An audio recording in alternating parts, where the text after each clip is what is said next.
ओम शांति। आज 19 मार्च 2026। तो आज मुरली के शब्दों में हम निरहंकारी शब्द को देखेंगे कि जैसे आते ही बाबा ने कहा कि बाप दादा दोनों ही क्या है, निरअहंकारी हैं। तो निरअहंकारी अर्थात कि अहंकार अहंकार हमें कब आता है? जब हमें लगता है कि हम कुछ हैं, हमारे अंदर कुछ गुण हैं, हमारे अंदर कुछ विशेषताएं हैं, या हमारे पास धन है, पोजीशन है, पद है, तो अहंकार आता है। या फिर जिसको हम एक शब्द में अगर कहना चाहें तो कह सकते हैं कि जहाँ पर भी कोई कर्तापन का भाव है तो वो है अहंकार। और कर्तापन का भाव या अहंकार कब आता है? जब हम स्वयं को देह समझते हैं। तो जितना जितना हम अपने सत्यता में स्थित होते जाएंगे कि ये तो जस्ट जो है एक पपेट है, ये जो हमारा देह दिखाई दे रहा है, देह के अंदर पोजीशन है, पद है। जैसे अगर किसी मूवी में जो है एक छोटे से कलाकार को, है ना, जैसे एक यस बॉस शायद मूवी थी, ज़्यादा मुझे याद नहीं है, उसमें जो है साइड एक्टर है आदित्य पंचोली, उसमें जो है उसको बॉस का रोल दे दिया जाता है, और जबकि शाहरुख खान इतना बड़ा एक्टर, उसको जो है उसके एम्प्लॉय का रोल मिलता है।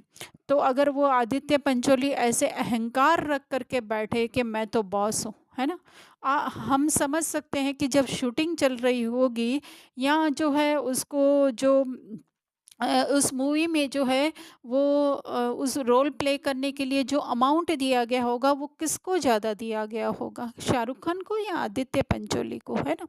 तो इसी तरह से इस विश्व ड्रामा में भी जो है, अगर हम अहंकार करके बैठ जाएं कि ये मैं करने वाला हूँ, चाहे वो फिर निमित्तपन का ही क्यों ना हो, लेकिन वो भी तो जस्ट एक रोल ही है ना। रोज रोज रोज रोज बाबा क्या कहते हैं कि हर एक का पार्ट जो है वो अपना अपना है। किसी को निमित्त का मिला है, किसी को रेगुलर स्टूडेंट का मिला है, किसको जो है सहयोगी का मिला है, किसको स्नेही का मिला है, लेकिन है तो सब के सब जो है वो एक्टर ही है ना। फिर वो हर एक के अपने ऊपर है कि वो कितना अपने सत्यता की स्मृति में रहता है। तो ये जितना जितना हम देह से न्यारे स्वयं को जस्ट एक पार्ट प्ले करने वाला हम समझेंगे, तो अहंकार कभी आ ही नहीं सकता है। फिर जैसे प्रश्न उत्तर में भी बाबा ने कहा है, खबरदारी रखने के लिए बाबा ने कहा है कि खबरदारी रखना है कि मनसा से भी जो है किसी को जो है वो दुख नहीं होना चाहिए हमें, है ना। तो दुख कब हम देते हैं किसी को? जब हम किसी के रोल को देख करके जज करते हैं, तब तो उसको दुख दिया जाता है ना। फिर क्रोध के लिए भी, जैसे उत्तर में तो नहीं पर आगे जो है वो बाबा ने कहा है कि खबरदारी रखनी है कि मेरे द्वारा क्रोध न हो, है ना। तो क्रोध भी कब आता है हमें? जब हमें लगता है कि मेरा अपमान हो रहा है, मेरा कहना नहीं माना जा रहा है, मैं जो बोलता हूँ वो करते नहीं हैं, तब हमें क्रोध आता है। तो वो तो जस्ट एक एक्टिंग के लिए हमें डायलॉग मिले हुए हैं जो हमने बोले, और वो भी एक्टिंग करेगा जो उसको ड्रामा ने दी है मानने की या न मानने की। तो जब भी क्रोध आए तो क्या कर देने का है, 2-3 सेकंड रुक करके, है ना, देखने का है कि ये जो क्रोध का स्वरूप बन रहा हूँ वो मेरी असलियत है। हालांकि जब क्रोध में आता है तो वो हमारा एक ऑटोमेटिक लूप बना हुआ है कि हम लोगों को क्रोध आ ही जाता है, लेकिन फिर भी जितना जितना बार बार हमारा अटेंशन होगा हमें देह से न्यारा हो करके स्वयं को देखने का, तो वो प्रैक्टिस जो है उस समय पर हमें काम आएगी, और धीरे धीरे क्रोध की भी इंटेंसिटी जो है वो कम होती जाएगी। ऐसे नहीं एकदम से हमारा क्रोध जो है वो खत्म हो जाएगा, पर धीरे धीरे धीरे धीरे हम अपनी सत्यता में स्थित होते जाएंगे कि मैं तो कुछ हूँ ही नहीं, मैं वो जीरो हूँ, मैं वो शून्य हूँ, है ना। जीरो शून्य मतलब कोई खाली नहीं है, पर अपने आप में ही भरपूर आत्मा को जो है वो जीरो और शून्य कहा गया है। फिर बाबा आगे बाबा कह रहे हैं, जाड़ के बारे में थोड़ी सी मुरली के बीच में हमें बता रहे हैं कि सबका जाड़ अपना अपना है, वैरायटी धर्मों का ये जाड़ है ना। तो सबका जाड़ अपना अपना है, तो ये कौन सा जाड़ है, उसमें कौन से पत्ते हैं, कौन सी टहनियाँ हैं, कौन से फल हैं, कौन से फूल हैं, है ना, कि कौन से कांटे हैं, तो वो कौन से जाड़ के लिए बाबा कह रहे हैं, हमारे अंदर ही है ना।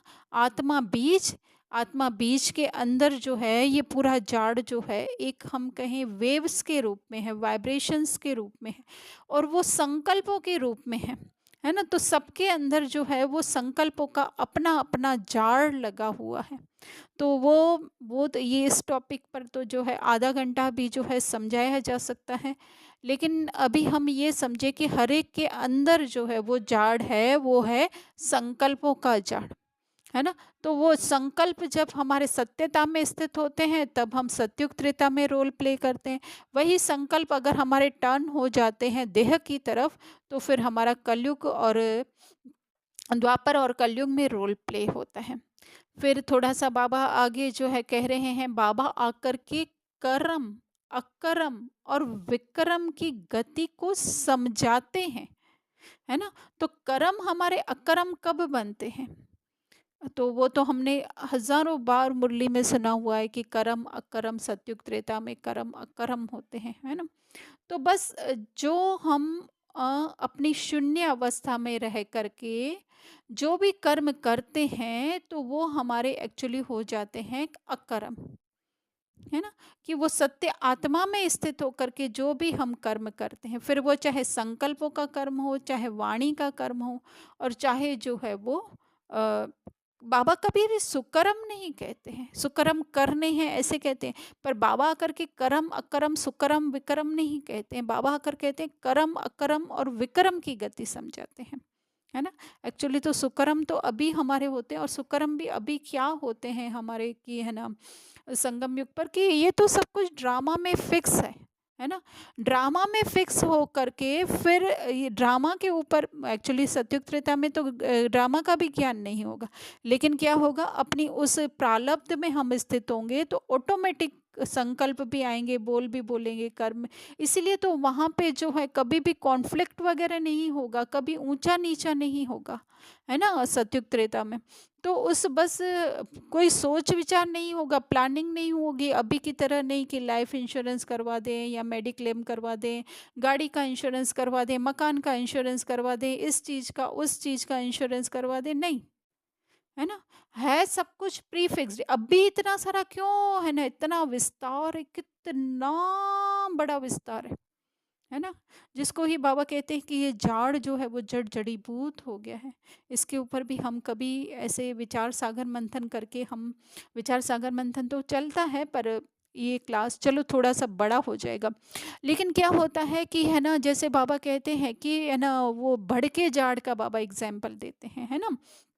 तो अभी जो इतना बड़ा वृक्ष हो गया है जड़ जड़ीभूत अवस्था को जिसको बाबा कहते हैं कि पहुंच गया है क्योंकि इसमें ये जो पूरा जाड़ फैला हुआ है ये जाड़ फैला हुआ है अर्थात हमें मनुष्यों के रूप में जो दिखाई दे रहा है जाड़ एक्चुअली में क्या है कि है ना एक तो है ना इतने सारे एक्टर्स आ गए हैं तो हर एक एक्टर को जो है वो उनका पार्ट देने के लिए या फिर ड्रामा को जो है वो ये जो हम देवी देवता हम या क्या जो भी देवी देवता धर्म वाले हैं वो अपनी सत्यता में स्थित हो जाएं उसके लिए जो है ड्रामा को जो है थोड़ा सा जो है वो बढ़ाना पड़ता है जिसको बाय प्लॉट बाबा कहते हैं ना तो उसको बढ़ाने के लिए और जो नए एक्टर्स आ रहे हैं उनको उनका पार्ट देने के लिए उसके लिए क्या दिखाया गया इतने सारे प्रोफेशंस दिखाए गए हैं अलग अलग अलग अलग एक डॉक्टरी में ही हम कहें तो कितने हैं सारे हैं कि कोई कार्डियोलॉजिस्ट है कोई न्यूमोलॉजिस्ट है कोई हार्ट का है कोई लंग्स का है कोई आइस का है कोई ईयर्स का है कोई ईएनटी वाला है कोई क्या है कोई नीस वाला है क्यों इतना सारा दिया गया है ये सब बाबा कहते हैं तुम्हारा इंतजार कर रहे हैं है ना तो जो आत्मिक स्थिति में स्थित हो गए उनका वो अपनी सत्यता में धीरे धीरे करके स्थित हो रहे हैं है ना तो उसके लिए ये झाड़ बड़ा हुआ है और ये जड़ जड़ीभूत क्यों हो गया है जिसको बाबा कहते हैं इसका जो है वो फाउंडेशन है नहीं अर्थात कि है ना आत्मिक स्मृति इसमें किसी की है नहीं बस ये सब जो है वो एक अलग से अपनी एक आइडेंटिटी लेकर के और एक बहुत बड़ा ईगो लेकर के बैठे हैं कि हम ये सब कुछ हैं एक्चुअली में तो ये सब कुछ वृद्धि भी इसीलिए हो रही है हमारे लिए वृद्धि हो रही है तो ये जो फैला हुआ पूरा जाड़ है वही क्या है फैला हुआ जाड़ अर्थात लोगों का जो फैला हुआ जाड़ है, अर्थात कि विस्तार किया हुआ है, वो सब इसीलिए है क्योंकि हर एक को अपना पार्ट भी बजाने को मिले, प्लस जो है हम लोगों को जो आत्मिक स्थिति में स्थित होते हैं उनको समय भी मिले, है ना? तो अभी हम समझ रहे थे कर्म, अकर्म और विकर्म, है ना? तो जो भी कर्म हम सत्यता की स्थिति में स्थित रह करके कर्म करते हैं तो वो हमारे अकर्म हो जाते हैं। जैसे कि उदाहरण के लिए अगर हम समझे कि हम अगर कोई ज्ञानी है, उसको बहुत ज्ञान है, जैसे आज की मुरली में भी बाबा ने कहा है कि क्रोध नहीं करना है। अपने ऊपर बहुत अटेंशन देने के बाद भी कहीं न कहीं कुछ न कुछ ज्ञान की या योग की कमी रह जाती है और किसी के ऊपर क्रोध हो जाता है ना? वो क्रोध करते हुए जो जो क्रोध कर रहा है क्रोधी, लेकिन उसको पता है कि न सामने वाले का दोष है, न मेरा दोष है ना? एक तो उसकी इंटेंसिटी कम होगी और फिर जो है वो कहीं न कहीं जो है विक्रम का बाग कम बनेगा। उसका कुछ हिस्सा अकरम में जाएगा, कुछ हिस्सा जो है विक्रम में जाएगा। क्यों? क्योंकि वो सत्यता में, लेकिन वो ड्रामा उसको खींच रहा था, है ना? कि वो डायलॉग्स प्ले करने के लिए, लेकिन वो डायलॉग प्ले करते हुए भी उसके अंदर की स्थिति कैसे थी? ऐसे नहीं कि फिर हम एकदम लीनिएंट होकर के और फिर ये सब कुछ करते रहें, नहीं। लेकिन जो है वो अपनी सत्यता की स्मृति में रहे, अधिक से अधिक उस शांति की स्थिति को हम अनुभव करें। और फिर अगर ड्रामा कहीं पर खींच रहा है, हमें हो जाता है, ऐसे नहीं कि वो भी फिर बार बार हम बढ़ाते जाएं, नहीं। उसका भी जो है फिर जो हम कहते हैं कि वो शांति की अवस्था में चले जाएं हम, क्योंकि अगर समझाने बैठेंगे कि ज्ञानी होकर के ये सब कुछ किया, ऐसा हुआ वैसा हुआ, तो अंदर ही अंदर कहीं ना कहीं देहबान बढ़ता जाएगा कि वो उसको भी देह मानने लगेंगे, स्वयं को भी देह मानने लगेंगे, है ना? तो धीरे धीरे जितनी हमारी आत्मिक स्थिति मजबूत होती जाती है तो उसके अनुसार जो कर्म होते हैं वह कर्म, और अगर बीच में कहीं इस तरह से हमारा क्रोध का कर्म हो गया तो वो कहीं ना कहीं विक्रम के बाग में चला जाता है। तो बाबा कहते हैं मैं समझाता हूँ तुम्हें, है ना? समझाता हूँ तो किसको समझा रहे हैं? हम सोचते हैं इस रीना को समझा रहे हैं, पर एक्चुअली बाबा जो है ये रीना का रोल प्ले करने वाली जो है ओरिजिनल आत्मा, वो समझ, वो एक संकल्प, उसको जो है बाबा समझा रहे हैं। तो इस तरह से फिर दूसरा भी बाबा ने वरदान में भी बाबा ने कहा, दर्पण के बारे में कहा, बहुत ही सुंदर का आज का वरदान है कि है ना, हर एक को अपना चेहरा, उसके लिए क्या चाहिए? पावरफुल दर्पण चाहिए। तो पावरफुल दर्पण कोई स्थूल दर्पण तो है नहीं, पर वो हमारे पावरफुल एक संकल्प कि मैं भी आत्मा, सामने वाली आत्मा, हर एक जो है वो कौन है? जस्ट जो है एक पपेट शो की तरह अपना पार्ट प्ले करने वाली है। बाकी किसी के अंदर भी जो है वो सत्यता कुछ भी नहीं है ना? बाकी तो सब हम सब जो है वो बाप के समान आत्मा, जो जितनी जितनी ये हमारी सोच, हमारा संकल्प बढ़ते जाएंगे इस तरह से, है ना, जिसको बाबा कहते हैं कि आगे चल करके तुम्हारी वृद्धि होगी।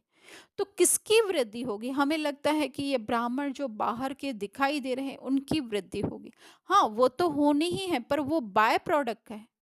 कैसे? जैसे जैसे हमारी आत्मिक स्थिति मजबूत होती जाएगी, वो हमारी आत्मिक सत्यता की स्थिति जो है दूसरों की सत्यता की स्थिति को टच करेगी और वो ब्राह्मण बनेंगे, है ना? तो उसके लिए पावरफुल दर्पण जो बाबा कह रहे हैं, अर्थात हमारी दृष्टि, वृत्ति, स्मृति कैसी होनी चाहिए? आत्मिक होनी चाहिए। वही है पावरफुल, हमारी ये पावर, वही है हमारा पावरफुल दर्पण, जो कोई भी कैसी भी भावना से हमारे सामने आएगा, लेकिन उसको क्या होगा? उसकी वास्तविकता का जो है वो दर्शन होगा।